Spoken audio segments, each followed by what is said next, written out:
Puji Tuhan, shalom, haleluya, selamat pagi. Setiap kita bersemangat di pagi hari ini, amin. Karena kita tahu bahwa ada Tuhan. Di dalam nama Tuhan Yesus Kristus ada pemeliharaan dan kuasanya tetap bekerja dahulu, sekarang, sampai selama-lamanya. Untuk itu mari kita mengawali setiap kegiatan kita dengan kita merenungkan kebenaran firman Tuhan.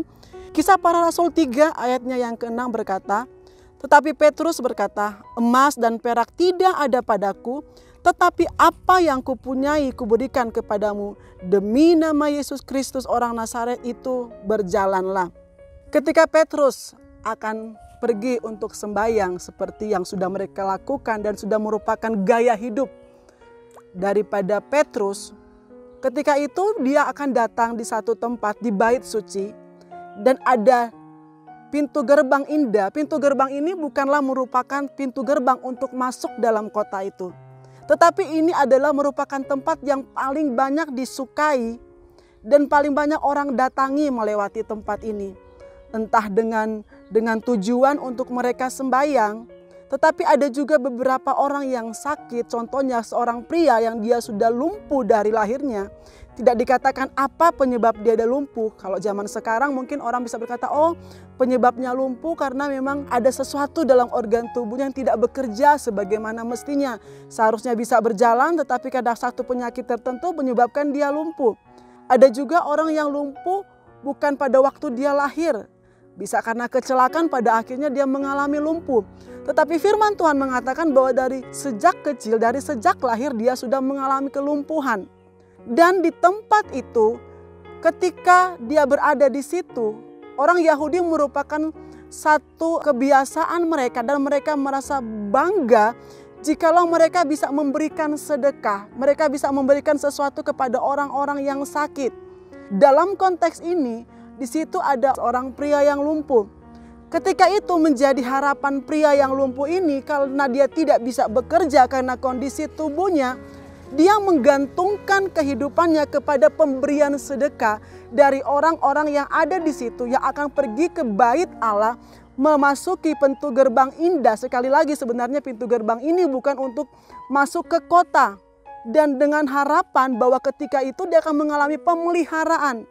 Dari sedekah yang mereka berikan dia bisa gunakan untuk mungkin melanjutkan kehidupannya.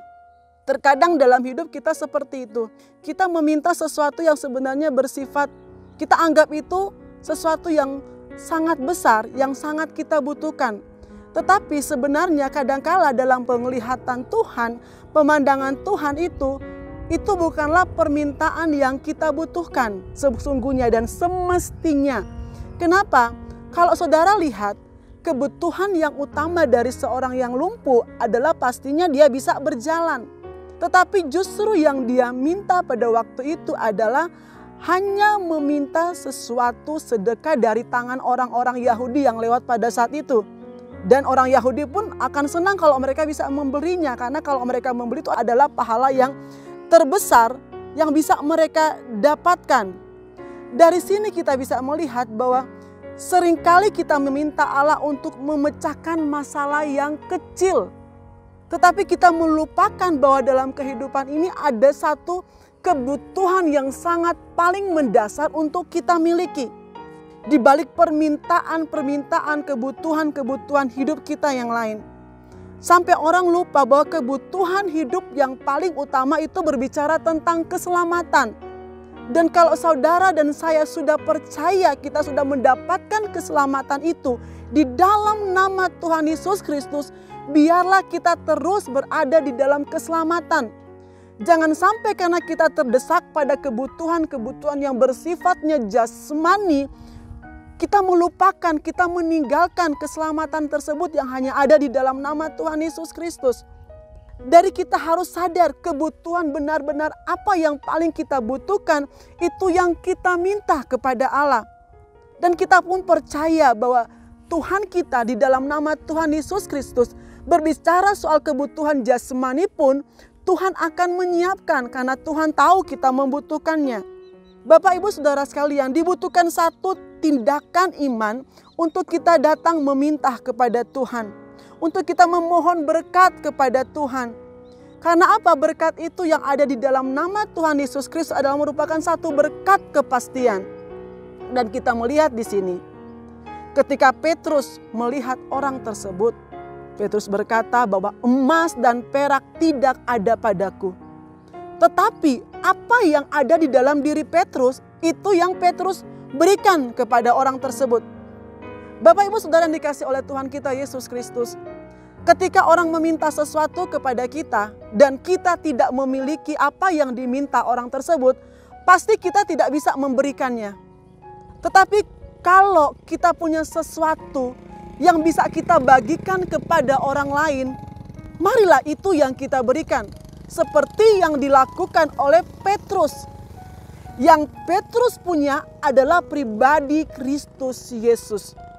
Dan pribadi itu adalah lebih dari segala-galanya untuk dia bagikan, untuk dia berikan kepada orang lumpuh tersebut. Petrus tahu bahwa di dalam nama Yesus ada kuasa yang bisa memberikan apa yang sebenarnya dibutuhkan oleh orang lumpuh tersebut. Bukan hanya sekedar sedekah yang berupa uang, bukan hanya sekedar sedekah yang bisa membuat dia untuk membeli makanan, mungkin memenuhi keperluan hidupnya karena dia tidak bisa bekerja dengan sebagaimana mestinya karena kondisi tubuhnya yang terbatas. Dan Petrus sadar bahwa dia punya sesuatu yang sebenarnya dibutuhkan orang tersebut melebihi dari apa yang orang lumpuh itu minta dengan tangannya muni menengadah supaya orang lain bisa memberikan dia uang. Tetapi Petrus berkata, aku memiliki siapa? Pribadi Kristus sendiri. Sebab itu dia kata, demi nama Tuhan Yesus Kristus orang Nazaret itu berjalanlah. Dan seketika itu orang itu bisa dapat berjalan. Karena apa? Karena ada kuasa Kristus.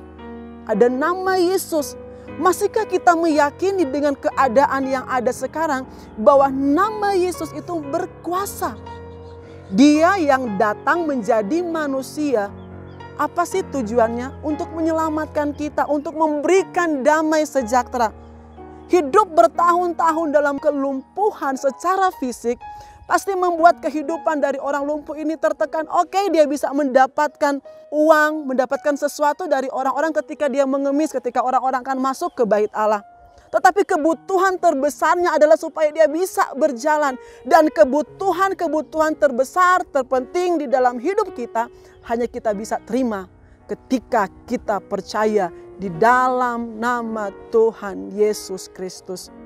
Dan jadilah pribadi-pribadi, kalau kita sudah punya Kristus dalam hidup kita, kita bagikan kepada orang lain tentang pribadi itu.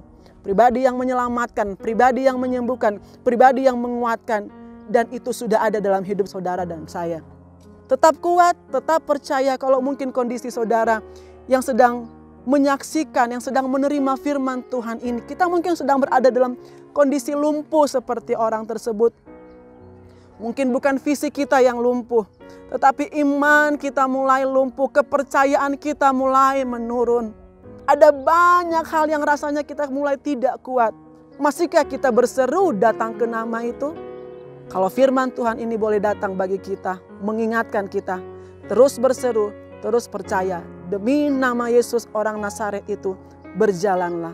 Demi nama Yesus, engkau dikuatkan, engkau disembuhkan. Bersukacita, punya firman, punya Yesus Kristus sebagai dasar kekuatan kita. Amin. Mari kita berdoa. Kami bersyukur Tuhan dalam setiap kebutuhan hidup kami. Engkau mau memenuhinya menurut kekayaan dan kemurahan-Mu. Apapun yang sedang kami butuhkan, kami mau pohonkan, kami mau mintakan di dalam nama Yesus. Biar dengan iman kami tahu Engkau sumber jawaban dalam hidup kami. Dan kami mau berjalan hari ini seterusnya bersama Engkau, Tuhan Yesus Kristus, Juru Selamat kami. Kekuatan Engkau berikan, yang lemah Engkau kuatkan, yang sakit Engkau sembuhkan. Dan kami dapat bersuka cita, kami dapat menceritakan tentang pribadi Yesus Kristus yang ada dalam hidup kami. Mengucap syukur dalam nama Yesus, haleluya, amin.